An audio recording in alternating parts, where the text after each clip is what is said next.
홀리 허들. 오늘은 이렇게 혼자 앉았습니다. 지난 목요일날 말씀드린 것처럼 아내와 하은이가 어제 미국 시카고에 잘 도착했고, 또 시카고 홀리허들과 함께 시간을 보내고, 그리고 이제 또 일주일 정도는 뉴욕에 또 들러서 또 미국의 그 뉴욕의 홀리허들과 함께 시간들을 또 보내고 또 쉼을 누리고 또 귀국할 예정입니다. 한 3주 일정으로 갔는데요. 3주 동안은 이렇게 자연스럽게 또 하나님께서 또 특별한 계획이 있다, 가지고 계신다라고 믿고, 또 성령의 감동 감화로, 그리고 하나님 임재를 느끼면서 또 함께 계신 하나님, 그죠? 또 몸은 떨어져 있지만 마음은 또 다 연결되어 있습니다. 그래서 하나님 감동 주시는 대로 또 읽으면서 또 말씀을 이렇게 마음대로 나눌까 합니다. 지난번까지 이제 40회 홀리허들을 마무리했고요. 이제 41번째 되니까 또 혼자 이렇게 시간들을 또 보낼 수 있도록 하나님께서 계획하셨다고 믿고, 지금까지 홀리허들 영상이 사실은 저기 아프리카, 그리고 유럽, 그리고 동남아시아, 그리고 미주까지 나누어졌습니다. 그래서 멀리 계신 선교사님들, 그 가정들, 그리고 흩어진 또 여러 그리스도인들이 함께 보고 공감하고, 그간 뭐 이렇게 소통의 장들이 계속 이루어져 왔거든요. 그래서 제가 있는 곳은 한국에서도 또 부산에서도 또 변방에 외진 곳에 있습니다. 그럼에도 불구하고 이 말씀이 실시간으로 국내외를 물론하고 나누어지고 있다는 것에 대해서 참 생각해 보니까 참 감사해요. 세상이 이런 세상입니다. 그래서 이런 문명의 이 길을, 이런 좋은 이렇게 유튜브 영상을 잘 활용하니까 훨씬 이렇게 영적인 어떤 관계성들, 또 영적인 교제들이 또 진하고 풍성하게 이루어진다는 사실을 제가 또 거듭거듭 실감합니다. 그래서 오늘도 이제 말씀을 읽고 또 느낌과 마음들이 어떤지 한번 또 나누어 보겠습니다. 오늘은 이제 드디어 베드로전서 1, 2, 3, 4, 5장을 다 끝내고, 이 책은 6부인데요. 6, 7부는 베드로 후서 1, 2, 3장을 담고 있습니다. 그래서 이제 오늘은 6부 6장 아니죠. 베드로 후서 1장 1절 말씀이 되겠습니다. 읽겠습니다. 예수 그리스도의 종이며 사도인 시몬 베드로는 우리 하나님과 구주 예수 그리스도의 의를 힘입어 동일하게 보배로운 믿음을 우리와 함께 받은 자들에게 편지하노니, 먼저는 하나님의 말씀을 잘 들어야 합니다. 세상의 소리 혹은 나의 소리가 아니라 명확하게 보여지는 하나님의 음성에 귀 기울여야 합니다. 더 이상 저항할 수 없는 하나님의 절절한 마음을 정직하게 받아들여야 합니다. 이와 같이 하나님의 말씀을 독대하고 하나님의 마음 안으로 들어가기를 적극적으로 선택하는 믿음의 사람과 사람 사이에는 기쁨과 감사와 평안과 신뢰와 격려와 존중이 물 흐르듯 그렇게 유유히 흘러가는 법입니다. 그야말로 불만과 불평으로 뒤덮인 이 세상 앞에서도 하나님이 기뻐하시는 믿음의 동력자들이 됩니다. 불신과 불순종으로 얼룩진 이 시대 앞에서도 여전히 깨어있는 하나님의 자녀들이 됩니다. 무능함과 부패함으로 점철된 어떤 환경과 사람들 앞에서도 부어진 하나님의 마음과 믿어진 하나님의 말씀을 따라 일상을 살아가는 영적인 승리자들이 됩니다. 하여 나와 우리가 하나 되기를 간절히 소원해야 합니다. 나와 우리가 변화되기를 담대히 선택해야 합니다. 나와 우리가 낮아지기를 겸손히 고백해야 합니다. 이로써 살아계신 하나님의 역사는 거침없이 펼쳐지고 이로써 생명과 약속의 말씀은 진리로 증명되며 이로써 부활 예수를 향한 나의 믿음은 더욱 확신 있게 증거되고 이로써 예수님의 몸된 영적 관계성은 더욱 튼튼해질 것입니다. 참으로 멋있고 아름답게 하소서. 안과 밖으로 강건하게 하소서. 날마다 이제 제가 한 말씀 그리고 한 구절 한 구절을 이렇게 베드로 전후서를 통틀어서 매일매일 이렇게 붙잡으면서 생각하고 또 생각하고 또 하나님의 마음을 이렇게 어떻게 하면 내가 품을까 받을까 누릴까 이런 마음으로 시간을 보내는 중에 또 마음에 큰 감동이 있어서 또 이렇게 기도문을 남기고 이게 이제 모아져서 책으로 만들어진 거죠. 지난번에도 말씀드린 것처럼 오는 6월에는 에베소서와 디도서 교회가 무엇인가 그리고 이 시대의 목회는 어떠해야 되는가 성경이 안내하고 있는 목회의 내용이 그리고 목회 대상이 어떠해야 되는가 이런 것들에 대해서 생각하고 고민하고 기도했던 내용들의 모음집이 이제 두 번째 책으로 나옵니다. 많은 사람들이 세상이 급변한다, 세상이 이렇게 많이 변했다. 그래서 이제 편리함도 있고 오히려 이 편리함에 익숙치 못한 사람들은 불편함을 무지막지하게 누리거든, 경험하고 있거든. 그래서 시대는 끊임없이 변해갑니다. 맞습니다. 발전하든지 퇴보하든지. 그러나 변하지 않는 것들이 있어요. 변하지 않는 것들을 저는 이제 실상이라고 하죠. 그게 진짜 백이다. 우리의 영혼이 영원합니다. 그래서 우리 영은 불멸이라 그러죠. 그리고 보이지 않는 하나님은 살아계시고 영원합니다. 히브리서 말씀처럼 어제나 오늘이나 영원토록 동일하신 예수님, 삼일체 하나님은 영원합니다.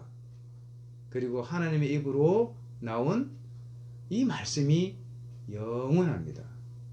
영원한 것들을 저는 실상이라고 하죠. 그래서 하나님 나라, 하나님 말씀이 영원합니다. 그래서 이 영원한 것들은 시대가 아무리 변하고 시대가 아무리 발전하고 시대가 아무리 어두워도 변함이 없어요. 건재합니다.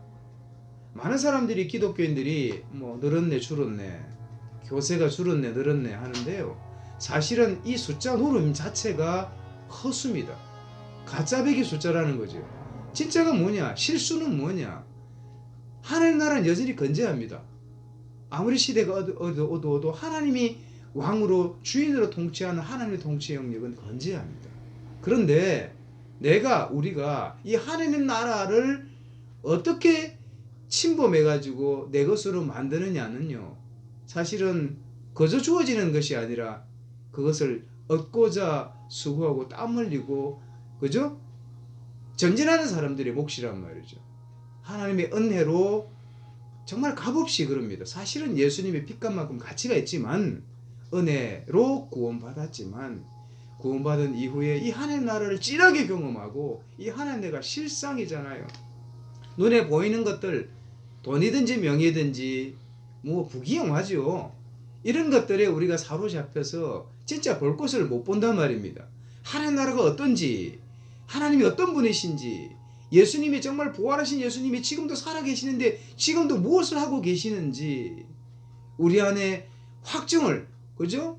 인으로 보증수표로 허락해 주신 이 성령님이 우리 안에 계시다 그러는데 이 성령님이 정말 어떤 분이신지 지금 뭘 하고 계시는지 그리고 우리가 정말 맞이할 예수님 다시 오실 예수님 그리고 우리가 반드시 들어가게 될 그리스도인들이 경험하게 될 진짜 하나님 나라는 어떤지를 이 땅 가운데 살아가면서 경험하고 또 맛보고 누리는 것은요 사실은 개인의 몫이다 말입니다. 수고하고 땀 흘리지 않으면 안 됩니다. 그래서 하나님 나라는 침노하는 자의 것이다 그러잖아요.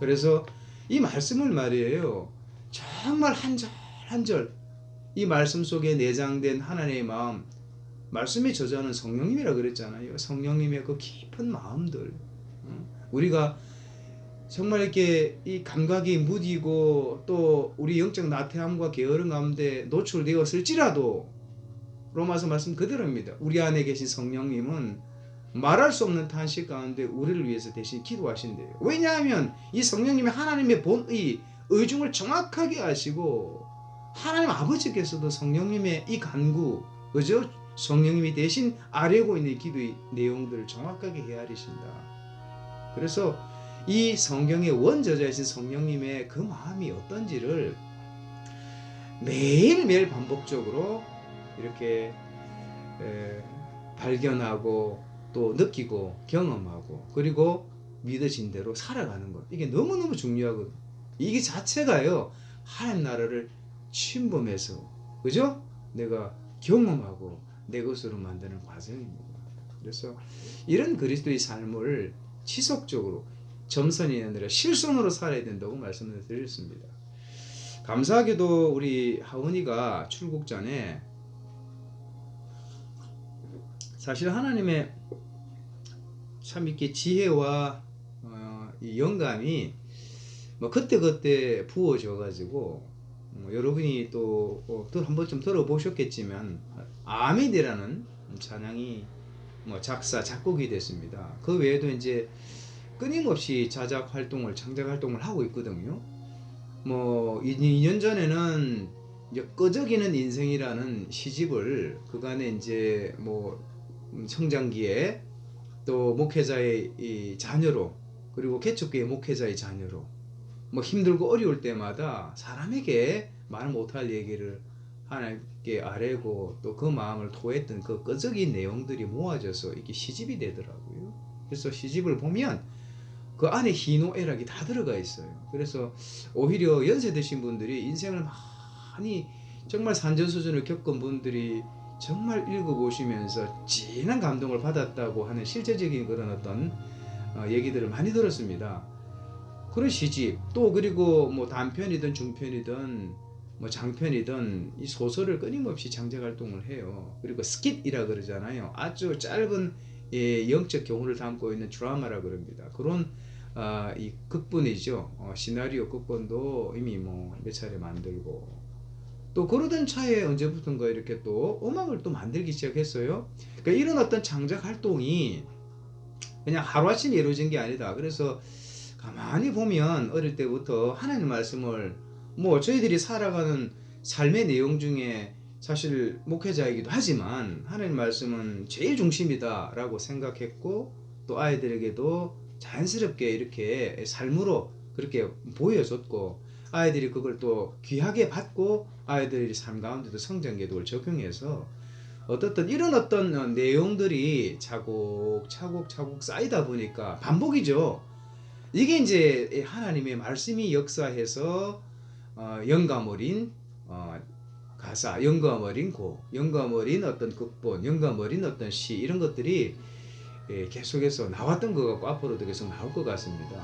그래서 말씀드린 요지는 그래요. 우리가 이 땅 가운데 눈에 보이는 것들에 우리가 너무 함몰되고 중요하지만 알지만 눈앞에 보이는 급한 일을 우리가 치르다 보면 계속해서 이 중요도가 밀리잖아요. 그래서 어느새 5년이 지나고 어느새 10년이 지나 보니까 정말 중요한 것들을 우리가 미루어 놨을 때 지난 10년을 돌이켜 보니까 사실은 삶의 풍성함도 없고 삶은 더 메말라가고 건조해 가더라. 특별히 이제 영적인 우리 안에 이 속사람이라 그러잖아요. 우리 영혼의 키가 얼마나 자랐는가, 영혼의 능력이 얼마나 세워졌는가, 그죠? 영혼의 이런 영적 기능들이, 안목들이 얼마나 활발하게, 그죠? 발전이 되었는가, 이런 것들을 우리가 참 기대하기가 어려운 바쁜 일상을, 고단한 일상을 반복해서 살아가고 있다. 결국은 이 삶 또한 반복이고, 이 바쁘고 고단한 이 삶 가운데 하나님 말씀을 제일 중심에 두고 이 말씀을 꾸준히, 때로는 깊게요, 때로는 넓게 말이죠, 때로는 많이 말씀을 보면서 지난 1년과 5년과 10년은요 반드시 전혀 다른 결과를 만들어낸다. 예, 저는 어떤 이런 걸 늘 강조합니다. 그래서 오늘도 말씀을 보시면 제가 다시 한 번 더 읽어드릴게요. 이와 같이 하나님의 말씀을 독대하고 그렇습니다. 이건 개인의 몫이란 말이에요. 우리는 흔히 자꾸 말씀을 들으려고만 하는데 내가 시간을 내고 내가 머물러서 내가 하나님의 말씀을 보는 시공간을 내가 마련하지 않으면 안 돼요.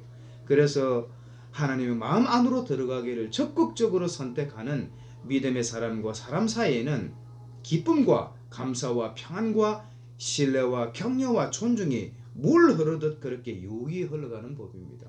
하나님의 좋은 영적 자원들이, 정서적인 자원들이 이 공감대를, 교감을 이룬단 말이에요. 그런데 그야말로 불만과 불평으로 뒤덮인 이 세상 앞에서도, 그죠? 또 불신과 불순종으로 얼룩진 이 시대 앞에서도, 또 무능함과 부패함으로 점철된 어떤 환경과 사람들 앞에서도 어떻게 해요? 하나님이 기뻐하시는, 그리고 하나님이 여전히 깨어있는, 그리고 부어진 하나님의 마음과 믿어진 하나님의 말씀을 따라 일상을 살아가는, 그렇게 하면 믿음의 동력자들로, 하나님의 자녀들로, 영적인 승리자들로 살아갈 수 있다. 이런 어떤 마음의 영적인 어떤 각성들이 일어났었습니다. 그래서 우리가 우리 삶을 가만히 보아 환경은 끊임없이 급변하고 사람들이 가지고 있는 구조적인 모순이라고 그러죠. 너나 할 것 없이 이 성장기, 이 환경을 통해서 상처를 다 입고 있잖아요. 그래서 나도 모르게 다른 사람들에게 또 가해자 역할을 한단 말이에요. 내가 피해자가 되었지만 또 다른 가해자로 살아가는 이런 어떤 모순된 삶, 그죠? 그래서 환경과 사람들, 그리고 우리가 예측 가능한 사건들도 있지만 전혀 예기치 못했던 그런 어떤 사건들을 만나면 우리의 마음이 그냥 안정감을 누릴 수가 없죠. 그래서 환경과 사람들과 사건들 때문에 내가 피동된다 그러잖아요. 휘말린다 그러잖아요. 내가 얼마나 쉽게 영향을 받고 있는가를 한번 살펴보자는 거죠. 그런데 이 어렵고 고단하고 바쁘고, 그죠? 환경과 사람들 그리고 사건들 가운데서도 내가 평시에 정말 말씀으로 하나님의 영적 자원으로 잘 단련되고 준비되어 있으면 우리가 문제를 만났을 때 피동되는 수준이 아니라 오히려 그 환경 가운데, 그 사람들 가운데, 그 사건들 가운데 선한 영향력을 끼치고 환경과 사람과 사건들을 회복시키고 말이에요, 살리는, 깨우는 그런 역할을 하는 사람으로 살아갈 수 있다 이 말입니다. 결국은 환경과 사람들과 사건들의 변화는 나의 변화에 달려 있다는 거예요. 성경 인물들을 보면 요셉이 그렇습니다. 요셉이, 그죠? 형제들로부터 왕따를 당했어요. 그리고 노예로 팔려갔단 말이에요. 그 이국 땅에서 정말 어린 그 요셉의 그 마음이 얼마나 힘들고 어려웠겠어요. 그럼에도 불구하고 자기가 처한 환경과 자기 앞에 있는 사람들과 그 이해할 수 없는 그 사건들을, 그죠, 재해석하는 영적인 안목, 그 마음들을 키워 나갔다 이 말이죠. 그리고 마침내 주변 사람들이 다 공이 이런 고백을 하죠. 하나님의 영이, 하나님이 함께 동행한다. 삶의 증거들로 나타나는 거예요. 그리고 마침내 애굽 총리가 되죠. 그리고 그 형제들을 만납니다. 그리고 형제들 앞에 이런 얘기를 하죠. 지금 이때를 위함이더라고. 지나보니까 하나님의 계획하심 그리고 섭리하심이 있었다. 일부러 하나님이 어려움 가운데 넣겠습니까? 하나님께서는 약한 이 사람들의 이 본성, 그리고 예기치 못한 어렵고 힘들고 고단한 이 사건 환경들을요, 우리를 세우시기 위한, 그죠? 연단의 훈련의 과정으로 생각하고 때로는 허용하시더라 이 말이죠. 다윗도 마찬가지입니다. 이해할 수 없는 쫓김을 당하잖아요. 심지어는 사울을 죽일 수 있음에도 불구하고 절대 손을 대지 않습니다. 하나님의 뜻으로 받아들이죠. 그래서 10년이 넘도록 쫓김을 당하다가, 그죠? 그 어려움을 다 지나고 나서 나온 이 다윗 왕조가 지금까지 예수님 이후로 우리에게 이어지고 있잖아요. 하나님의 약속입니다. 약속입니다. 성장기 때 다윗 또한 형제들로부터 편애를, 그죠? 왕따를 당했던 것 같아요. 골리앗과의 싸움 가운데 전장터로 형을 만나러 갔을 때 형이, 그죠? 노발대발을 하잖아요. 그래서 정말 이 말 못할 짐승들과 함께, 양과 함께 지나면서 그 엄청난 그 감성이, 영감이 배양이 되었다. 그죠? 새겨졌단 말이죠. 그래서 그 많은 시편이 나온 거죠. 신약 성경을 보면 오늘 이게 본문을 기록한 베드로도, 사도 베드로도 마찬가지입니다. 네. 그죠? 이 베드로가 구구절절 당시 핍박받는 그리스도인들을 향해서 이게 틀린 게 아니다. 이게 너무나 자연스러운 거다. 끝까지 견딜 것을 당부하는 거예요. 그래서 이제 5장의 끝날에는 이제 이 은혜에 머물러 있으라 그러잖아요. 그 은혜가 뭐냐면 고난이거든요. 주님을 따름으로, 그죠? 말씀을 붙잡고 살아감으로 이 시대의 순교는 제가 말씀 순종이라 그랬습니다. 말씀 순종이 쉽지가 않습니다. 그죠? 그래서 그 자체가 은혜입니다. 은혜. 이 은혜에 머물라 그러잖아요. 그래서 이런 어떤 당부를 하는 베드로가요, 그의 시각이 완전히 변해버렸습니다. 그러니까 역사를 보고, 환경을 보고, 사람을 보고, 사건을 보는 이 관점이요, 세계관이, 가치관이 완전히 바뀌어버렸어요. 그리고 사도 바울은 어떻습니까? 사도 바울은 엄청나잖아요. 전에는 핍박자고, 그죠? 회방자고, 그죠? 이 교회를 진멸하는 거죠. 앞잡이였다. 그럼에도 불구하고 이런 나를 사도로 삼아 주셨다는 그 은혜에 감동당하죠. 그리고 마침내 부르심이 합당한 삶을 끝까지 순교하기까지 살아갑니다. 이런 이 역사를, 선한 역사를 이루어 갔던 사람들의 제일은 뭐냐면 변화입니다. 누구의 변화? 한 사람의 변화, 나의 변화, 나의 변화를 위해서 내가 얼마나 이제 인식하고 있는가, 그리고 인정하고 있는가, 그죠? 얼마나 나의 변화를 위해서 결단하고 있는가, 실제로 나의 변화를 위해서 얼마나 선택하고 있는가, 나의 변화를 위해서 얼마나 실천하고 있는가, 그죠? 결국은 그것이 쌓여서 결국은 믿음의 동력자들이 되고, 여전히 깨어있는 하나님의 자녀들이 되고, 그리고 부어진 하나님의 마음과 믿어진 하나님의 말씀을 따라 일상을 살아가는 영적인 승리자들이 된다, 이 말이죠. 이런 어떤 마음들이 가득 채워졌던 것 같아요. 그래서 이런 기도의 내용들을 고백했던 것 같습니다. 그래서 이렇게 혼자서 또 그때그때 주신 감동대로 또 어떤 키워드를 가지고 또 말씀을 이렇게 이어갈까 합니다. 이 시간을 나누겠습니다. 그래서 주말도 잘 지내시고, 또 남은 이 3주간의 이 홀리허들도 그 어느 때보다도 성령 하나님의 임재가 강하게 느껴지는 그런 홀리허들이 될 수 있도록 하여튼 격려해 주시고 또 기도해 주시면 참 감사하겠습니다. 이것으로 마무리하겠습니다. 홀리허들입니다. 감사합니다. 그 말씀 그대로